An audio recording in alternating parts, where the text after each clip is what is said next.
Bonsoir tout le monde, bienvenue dans cette quatrième session de formation consacrée à Microsoft Office 365. Donc la dernière fois on a vu comment restaurer un compte utilisateur supprimé. Donc cette fois-ci nous allons voir comment créer un compte utilisateur invité. Donc c'est quoi un compte utilisateur invité? C'est tout simplement un compte qui n'est pas comme les autres comptes parce qu'il n'a pas de privilèges. Donc ce compte n'est doté d'aucun privilège. C'est un compte qui est à l'externe de l'organisation. C'est un compte vraiment qui ne se trouve pas dans l'organisation en question. Donc voilà, on appelle ça un compte invité. Si vous venez à ce niveau, vous avez Guest User. Donc dans Guest User, vous avez ajouté un utilisateur invité à ce niveau-là. Maintenant, sauf que cette fois-ci, ce n'est pas au niveau de Office 365 qu'on peut ajouter le compte utilisateur invité. C'est carrément Azure qui va prendre en charge la création de ce compte utilisateur.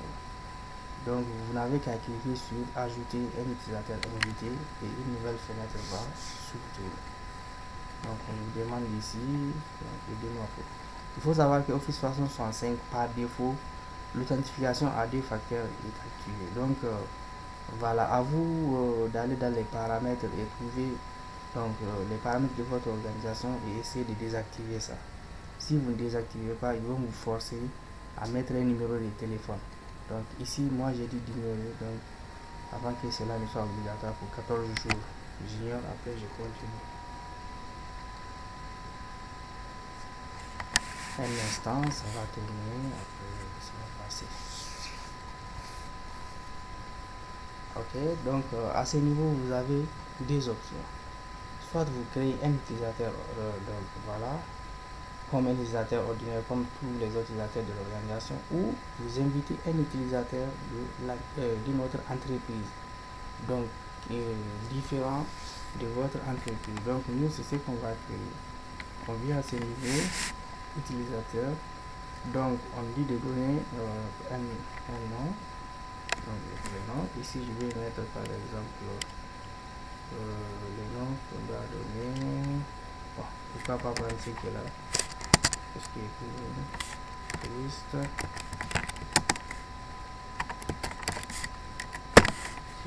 qui est écrit là-bas ou pas. Donc on vient au niveau de l'email, donc vous mettez l'email de l'organisation. Par exemple, si l'organisation c'est Chris contoso.com, vous allez le mettre. Donc nous ici, l'objectif c'est quoi? C'est de montrer comment créer l'utilisateur là. Voilà. Après, on vient, mais ce qui ici, vous ne pouvez pas mettre la même adresse email que l'organisation, le tenant de Office 365 à ce niveau. Ça ne va pas fonctionner.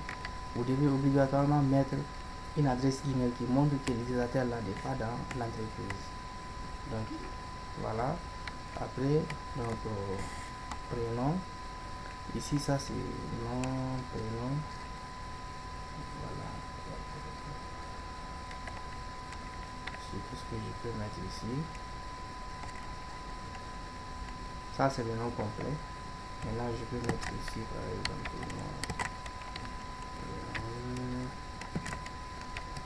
comme ça. Voilà. Message. Donc je peux écrire par exemple de la part de l'admin, ou bien tout simplement l'admin et Africa Intech. Ou notre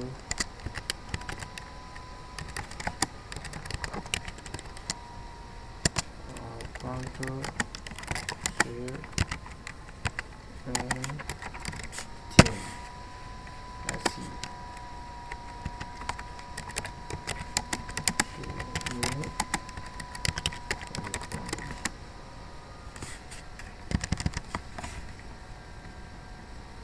Donc voilà, le rôle, si vous voulez, vous pouvez cliquer sur rôle. Et puis vous attendez un peu. Ici, ce sont les rôles Donc vous pouvez dire que c'est quoi son rôle? Son rôle c'est administrateur dans Azure DevOps, Azure Information Protection, Cloud App Security, administrateur d'appareils cloud, d'appareils team, application cloud, office, etc. Il y a tellement de rôles disponibles à ce niveau. Sinon, vous pouvez tout simplement ignorer ces rôles-là et venir à ce niveau. Donc, vous pouvez bloquer sa connexion. Ça, à ce niveau, c'est quand réellement le motif donc, pour lequel vous avez créé les comptes est fini, c'est-à-dire la tâche.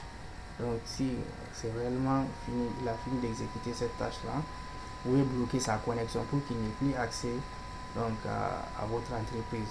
Bloquer la connexion. Donc, le lieu d'utilisation, par exemple, vous pouvez dire dans un pays tel que Algérie, je sais pas. Donc, le poste, vous pouvez dire par exemple Haïti, support, service, Haïti, nom de la société.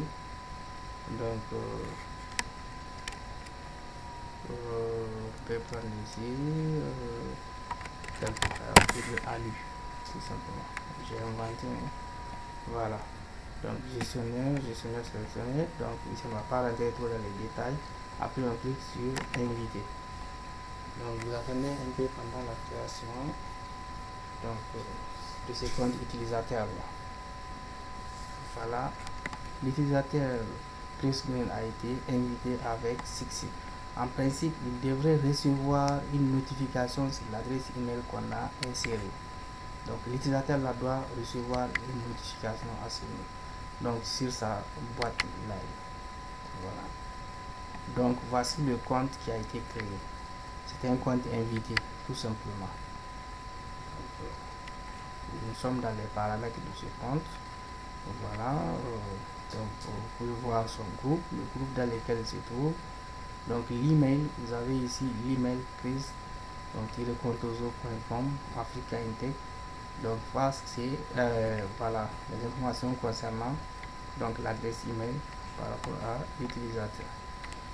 Donc, toutefois, si la tâche est terminée, on peut cliquer sur supprimer. Donc, ceci dit que l'utilisateur peut avoir accès donc, à l'entreprise Africa Intech.